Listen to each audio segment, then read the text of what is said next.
kuti kwa hapa sana kuti iwe pita nao mwana wangu ngai zimezo zicheze koma mwini wako mwanayo aina kwa sababu maloko kuja kaone zonse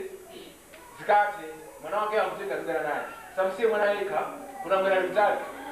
kiza kuti ndio msemu ya mbeka kuchiliwa kumeneko ana matopa ndio oka je isamedi nyana oje akali bisile ukuko sawasie oka twapelekeze meno ndio kusola la parish tikuzwa kuti masiku atatu chabwino sono tikuzwa kuti na pempa mbuyo monsemu na pempa kuti amene angaje kuzipereka kupereka mphaso yangu echona mphaso sono siku la kolosiri zilangilero mawa ndikuita kukatula mphaso zonse zimene zatumizidwa tsopano ndakhala ndi bungwe limodzi la kwa Paulo Woyera Kristo kwa Paulo Woyera mukachite chotheka leroli mama mphaso yondilandire sana nyamuke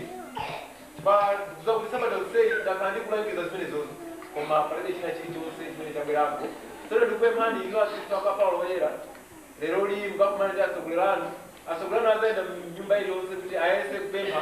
mphaso ndiye mphaso yo mama inifike sana nyamuke kupita kasi kwatula mphaso zina zimene zilipo pa siku losiri zilati mawa ndikatula mphaso zonse mawa ndiye mphaso zifike kwa ine mamawa sana nyamuke